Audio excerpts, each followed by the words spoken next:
세상은 여러 기발한 아이디어와 발명 덕분에 과거보다 더 윤택해지고 더 편리해졌습니다. 하지만 슬프게도 모든 발명품이나 아이디어들이 꼭 효율적이거나 필요한 것이 아닌 경우들도 있었는데요. 이렇게 세상에 공개된 예전 제품들 중에는 분명 아이디어도 좋았고 기발하기도 했지만 결과적으로는 아쉬운 평가를 받았던 물건들이 있었습니다. 오늘 소개할 이야기는 실패로 돌아간 제품들 3편입니다.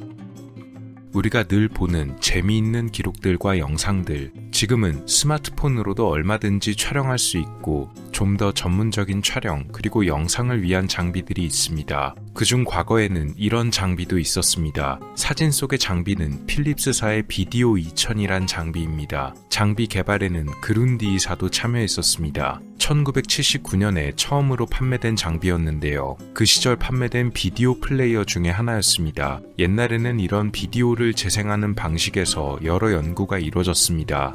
필립스 역시도 이 시장에 도전장을 내밀었던 것이죠. 본사에서는 이걸 비디오 컴팩트 카세트, 줄여서 VCC라고 불렀습니다. 당시에 이런 비디오 시장에는 다른 포맷들이 존재했는데 그중 가장 유명한 것이 과거에 아주 많이 접할 수 있었던 비디오 테이프, 이른바 VHS 형식이었을 것입니다. 이런 비디오 시장에 출사표를 던진 것입니다.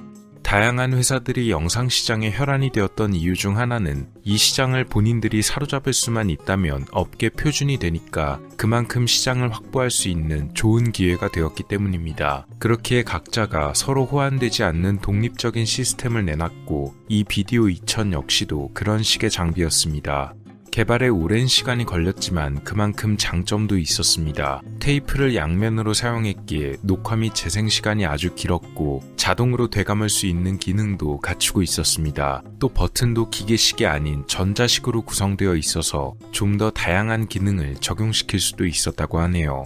그러나 단점 역시도 분명했다고 합니다. 우선 비용 문제가 발목을 잡았는데 상대적으로 VHS가 더 저렴해서 인기가 좋았습니다. 또한 스테레오 사운드가 적용되지 않던 문제가 있어서 음향을 중요시하는 사람들에게는 치명적인 단점이 됐습니다. 다양한 기능이 가능하기는 했지만 그 기능을 전부 사용하려면 당연히 고가의 제품을 구입해야만 되는 점도 있었습니다. 결국 VHS가 이런 비디오 시장에서 승자가 되면서 비디오 2000 역시도 몇 년 뒤 시장에서 완전히 철수합니다. 필립스 말고도 비슷한 예가 또 하나 있었습니다. 라디오 코퍼레이션 오브 아메리카, 줄여서 RCA에서 내놓은 셀렉타 비전이란 제품도 그런 예 중에 하나입니다. 이 제품은 1981년에 시장에 소개되었습니다. 이 셀렉타 비전은 다른 제품들과는 다르게 무척 특이했는데 흔히 아는 비디오 테이프의 형태를 취하는 대신에 거대한 레코드판 모양의 저장 장치를 채택했기 때문입니다. 보시면 우리가 옛날 컴퓨터에서 자주 사용하던 CD롬을 거대하게 확대한 것처럼 생겼는데요. 영어로는 캐퍼시턴스 일렉트로닉 디스크, 줄여서 CED 혹은 그냥 편하게 비디오 디스크라고 부르기도 했습니다. 이 셀렉타 비전의 비디오 디스크 방식의 재밌는 점은 재생 방식 역시도 레코드판과 비슷했다는 것입니다. 그러니까 축음기와 비슷한 원리를 사용했는데요. 간단하게 말해 이 비디오 디스크를 셀렉타 비전 장치 안에 넣으면 장치 안에 들어있는 디스크가 안에서 회전합니다. 이 디스크에는 나선형의 홈이 수없이 많이 패여 있는데 장치 안에서 디스크가 회전하는 동안 이 홈의 미세한 높낮이에 의해서 전기 신호가 달라지고 이 전기 신호의 높낮이 차이를 통해서 영상과 음성 신호가 변환되어 화면에 출력되는 형식이었다고 합니다. 한마디로 좀 더 물리적인 형태를 취한 장비였다고 하네요. 그러나 출시된 시기가 늦었기에 이미 운명이 정해져 있었습니다. 그럼에도 본사에서는 나름대로 긍정적인 입장이었는데 연간 최대 600만 대의 장비가 팔릴 것이라 생각했고 비디오 디스크는 최소한 2억 장이 팔리지 않을까 예상했다고 합니다. 당연히 이들의 예상은 크게 빗나가고 말았습니다. 1981년 말에 겨우 10만 대 정도만이 판매되었으며 1984년까지 총 55만 대를 판매하고 손실액은 약 5억 8천만 달러였습니다. 결국 1984년에 최종적으로 단종되었습니다. 실패한 제품들 이야기 중에서 게임기를 또 빼놓을 수가 없겠습니다. 보통 실패한 게임기라고 하면 해외 제품을 말씀드리는데요. 이번에 소개할 게임기는 특이하게 우리나라의 게임기입니다. 실패라고 하기보다는 비운의 제품이라고 볼 수도 있겠습니다. 2009년 4월 국내 회사 게임파크에서 휴대용 게임기를 하나 출시합니다. 이 게임기의 이름은 GP2X 위즈였습니다. 일본의 닌텐도에서 나온 게임기가 인기가 무척 좋은 것을 보고 당시 2009년에 한국 정부에서 이런 이야기를 꺼냈습니다. 한국도 이런 게임기를 만들어 보면 어떻겠냐 하는 얘기였습니다. 그런데 정부에서 이런 발언을 했던 시기가 우연히 이 게임기의 개발 및 발표 시기와 겹치면서 이 게임기가 정부 사업의 일환으로 오해를 받기도 했었습니다. 그러나 알려진 것과는 다르게 이 게임기는 정책과는 관계없이 원래 이미 개발되고 있던 제품으로 완전히 별개의 것이었다고 합니다. 하지만 우연히 시기가 겹쳐 그런 인식이 퍼졌던 것이죠. 아직도 다른 별칭으로 불리며 많은 오해를 받고 있다고 합니다. 어쨌든 회사에서는 이러나 저러나 홍보가 되었기 때문에 겸사겸사 굳이 해명을 하지는 않았던 것으로 보입니다. 그렇게 2009년 4월 출시된 이 게임기는 그런 홍보 효과 덕분이었는지 초반에는 상당히 판매량의 강세를 보였고 덕분에 수요를 따라가지 못해 잠시 판매가 보류되기도 했었다네요. 하지만 몇 가지 단점들이 있었는데 주요한 것은 화면이었습니다. 화면의 크기가 좀 작았고 액정의 품질이 그다지 좋지 않아서 게임 화면을 알아보기가 어렵거나 눈이 피로할 때가 많았다고 합니다. 또 금방 발매될 것이란 게임들도 발매가 좀 늦어지기도 했습니다. 다만 이 게임기의 가장 큰 장점이 한 가지 있었는데 그것은 이 게임기를 사용자가 스스로 개조하기가 수월하다는 것이었습니다. 그래서 유저들이 직접 개조한 롬이나 소프트웨어를 서로 공유해서 성능을 좋게 만드는 것도 가능했습니다. 덕분에 돌연변이 개조에 특히 빠져있던 해외 유저들, 이른바 양덕들에게 큰 사랑을 받았다고도 전해집니다. 하지만 게임기 자체는 사후 관리가 그다지 좋지 못했던 모양입니다. 게임 발매도 지지부진했고 게임의 종류도 다양하지 않았으며 무엇보다 다른 해외 게임기들에 밀려 금방 인기가 식었던 듯하네요. 세계 최대의 스포츠 전문 미디어 회사 중 하나인 ESPN, 스포츠 관련 뉴스 및 24시간 중계가 가능하다고 합니다. 그런 ESPN에서 기발한 아이디어를 하나 내놨었는데 어디서든 사람들이 ESPN을 볼 수 있게 하자는 것이었습니다. 그래서 2005년 이들은 모바일 ESPN을 선보였습니다. 모바일이란 이름답게 어디서든 스포츠를 볼 수가 있었는데요.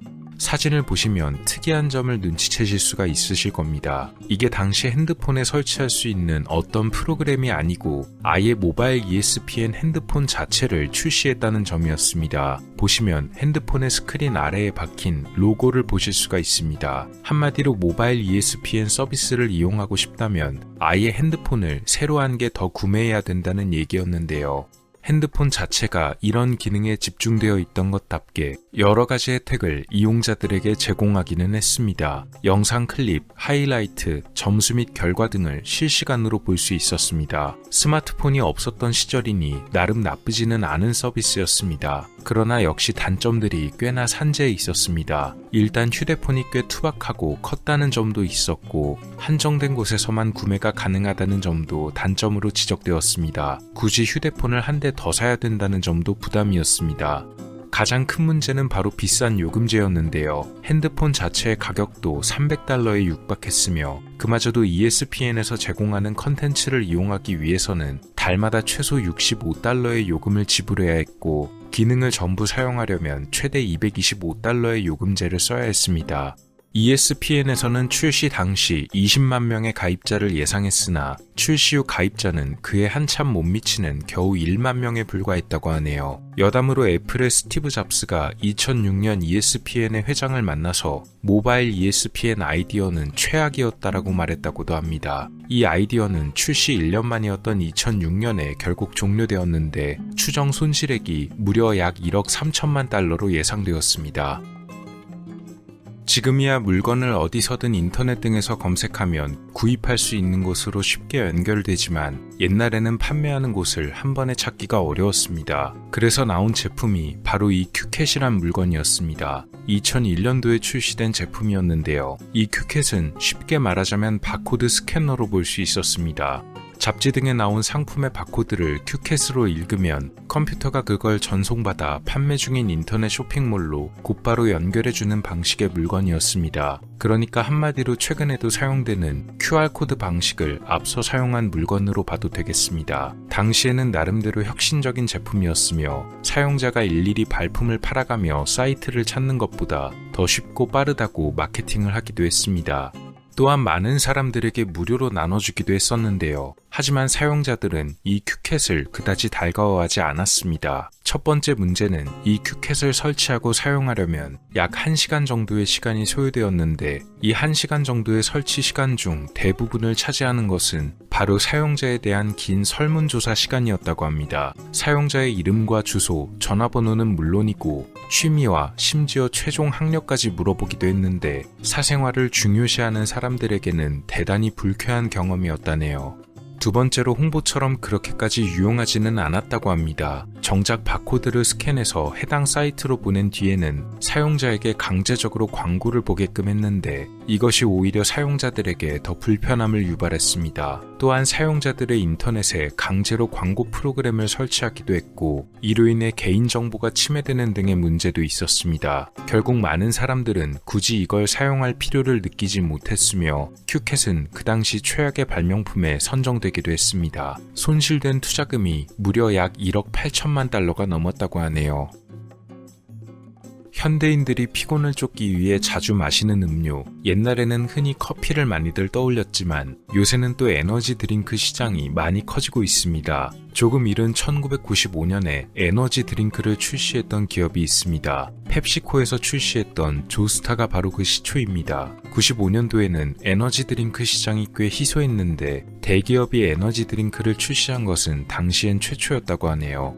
이 조스타는 에너지 드링크라는 정체성답게 디자인도 꽤나 공격적으로 출시되었다고 합니다. 맛도 독특하고 신선한 시도였다는 점에서 주목을 받았고 그로 인해 꽤 빠르게 매니아층을 형성했던 것으로 보입니다. 다만 판매량이 그다지 좋지는 않았던 것으로 보이는데요. 조스타에는 한 가지 명확한 단점이 존재했었습니다. 그것은 바로 함유된 카페인의 양 때문이었습니다. 보통 에너지 드링크에는 피곤함을 쫓기 위한 목적으로 다량의 카페인이 함유되기 마련인데 조스타에 함유된 카페인의 양은 350ml 기준 겨우 60mg 정도로 현재 시장의 기준으로 에너지 드링크라고 보기에는 정말 턱없이 부족한 수준의 양이었습니다. 물론 당시 출시된 음료들 중에서는 분명 높은 편이었으나 그때도 차라리 조스타를 한 캔 마시는 것보다는 커피 한 잔을 내려 먹는 것이 더 나은 편에 속했습니다. 다만 음료수답게 특유의 맛이 있었으니까 매니아층에게 있어서는 나름 나쁘지 않은 선택지였다고 하네요. 펩시코는 1999년에 대대적인 구조 개편을 하면서 결국 조스타를 자신들의 제품 라인에서 제외시켰습니다. 하지만 아까 말씀드렸던 일부 매니아층이 아주 강력하게 조스타를 부활시켜달라고 요구했고 이들의 요구 덕분인지 조스타를 부활시킬 조짐이 조금 보였지만 끝내 이 조스타가 시장에 재등장하는 것에는 실패하고 말았다네요. 지금 다시 재발매가 된다고 하면 어떨지는 잘 모르겠지만 에너지 드링크 시장이 예전보다 다양해지고 커진 만큼 현재 시장에서의 성공을 함부로 예측하기는 어려울 듯합니다. 탄산이 들어간 청량 음료는 어느 시대든 인기가 많았습니다. 특히 이런 인기는 1980년대에서 90년대 사이에 절정을 이뤘는데 그러다 보니 당시에 다양한 음료들이 많이 개발되기도 했습니다. 그 중에는 라이프세이버 소다란 제품이 있었습니다. 이 라이프세이버 소다는 사실 동명의 제품 중 하나인 라이프세이버스 사탕에서 유래된 제품이었습니다. 이 사탕의 특이한 포장 디자인 때문에 쉽게 눈에 익어서 아마 어디서든 한 번쯤 보셨던 적이 있으실 겁니다. 가운데에 구멍이 뚫려 있는 마치 도넛 모양으로 되어 있는데 이 모양이 마치 구명조끼처럼 보인다고 해서 사탕 이름도 그대로 라이프세이버스라고 붙여졌다고 하네요. 본사에서는 당시 음료수 시장에 출사표를 던졌습니다. 이들이 내놓은 음료수의 컨셉은 참 특이했는데 이 라이프세이버 캔디를 음료수로 그대로 옮긴 듯한 음료수, 한마디로 마시는 사탕 같은 컨셉으로 발매한 제품이었던 것입니다. 그래서 보시면 아시겠지만 이 음료수 캔의 디자인도 마치 사탕 포장지를 비슷하게 따라한 외형입니다. 제품 발매 전에 당연히 시음 테스트를 거쳤는데 평가도 나쁘지 않아서 자신있게 시장에 발매할 수 있었습니다. 하지만 이 라이프세이버 소다는 비극적으로 실패합니다. 주요한 이유는 바로 맛 때문이었습니다. 분명 제품 테스트 과정에선 맛에 대한 평가가 괜찮았었는데 실제로 시장에 출시해보니 너무 달다는 평가가 많았습니다. 당연히 음료수가 달콤한 맛으로 먹는 것이기는 한데 이 음료는 단순히 그냥 달아서가 문제가 아니고 제품 컨셉답게 정말 사탕을 그대로 옮겨놓은 듯한 뭔가 무미건조하게 너무 달아서 별로였다는 평가가 지배적이었다네요. 설탕을 그대로 부어버린 듯한 그 단맛이 너무 강했단 것입니다. 결국 소비자들에게 그다지 매력적으로 다가오진 않았고 시장에 출시한 지 1년 만이었던 1982년에 단종되었습니다. 사람들은 사탕을 먹고 싶다면 그냥 사탕을 먹고 말지 음료수로 만들어서까지 먹고 싶지는 않았다고 하네요. 사람들이 가장 좋아하는 스낵 중에는 역시 감자칩을 빼놓을 수가 없겠습니다. 해외 감자칩 브랜드 중에서도 유명한 제품이었던 레이즈사에서는 새로운 시도를 벌였습니다. 1998년에 새롭게 출시한 이 브랜드의 이름은 와우였습니다. 사실 이 제품들은 기존에 출시된 제품에 와우라는 브랜드를 붙여놓은 새로운 제품 라인이었는데요. 이 제품들이 기존 제품들과 차별되었던 점은 바로 지방이 거의 없는 제품이란 요소였습니다. 그러니까 보통 감자칩을 만들 때는 한번 튀겨내다 보니까 기름의 양이 상대적으로 많을 수밖에 없었는데 이 브랜드는 기름의 양을 현저히 줄인 제품군이었습니다. 비결은 일반 기름 대신에 사용한 올레스트라. 이 올레스트라는 진짜 지방, 기름과 맛과 식감이 비슷한 인공적으로 만든 인공 지방 성분으로 보시면 되겠습니다. 이 올레스트라가 과거에 주목을 받았던 이유는 말씀드렸듯이 진짜 지방이나 기름과 비슷하면서도 몸에서는 흡수가 거의 안 된다는 점 때문에 칼로리를 줄이는 면에서 상당히 효과적이었다고 전해집니다. 레이즈에서는 이 올레스트라를 사용한 제품을 출시했고 그에 걸맞게 지방이 거의 없어 칼로리 걱정이 없다며 마음 편히 먹어도 된다는 적극적인 마케팅을 펼쳤는데요. 덕분에 초반에는 판매량이 꽤 높았던 것으로 알려졌습니다. 그러나 곧 이 제품들의 치명적인 단점이 밝혀지면서 판매량이 급격히 안 좋아지기 시작했습니다. 이 과자를 먹은 사람들에게 공통된 부작용이 나타났는데 심한 복통과 함께 곤란한 상황이 벌어졌다는 것입니다. 원인으로 지목된 것은 바로 올레스트라였습니다. 몸에 흡수가 안 된다는 것은 바꿔 말하면 배출된다는 것, 즉 과자를 만들 때 사용된 올레스트라가 몸 안에서 흡수되지 않고 그대로 배출이 되며 사람들에게 복통을 일으키는 부작용이 벌어진 것이죠. 사람들은 화장실에 여러 번 가야만 했습니다. 이 부작용은 곧 많은 사람들에게 알려지게 되고 나중에는 코미디언들의 농담 소재로 사용되기까지 했다네요. 레이즈에서는 이 와우 제품군을 다시 브랜딩했지만 사람들의 인식을 바꾸는 것에는 실패했고 결국 제품 생산이 완전히 중단되면서 역사 속으로 사라졌습니다. 언제나 그렇듯이 시대를 앞서간 아이디어들도 있었고 혹은 지금 봐도 실패할 만했다는 느낌이 드는 제품들도 있습니다. 개인적으로는 국산 게임기는 조금만 더 신경을 썼다면 그래도 나쁘지 않았을 텐데 하는 생각이 듭니다. 가장 좋은 점은 사용자가 본인의 취향대로 게임기를 개조할 수 있다는 점이 아니었을까 합니다. 물론 지금은 이런 게임기들의 사양이 워낙 좋아져서 다시 출시한다고 해도 크게 좋은 반응은 어렵지 않을까도 싶네요. 여러분은 어떤 제품이 가장 기억에 남으셨나요? 아이디어는 좋았지만 실패로 돌아간 제품들 세 번째 이야기였습니다. 오늘 영상은 어떠셨나요? 다음 시간에도 더 많은 이야기들로 찾아뵙도록 하겠습니다. 미스터리 큐브였습니다. 감사합니다.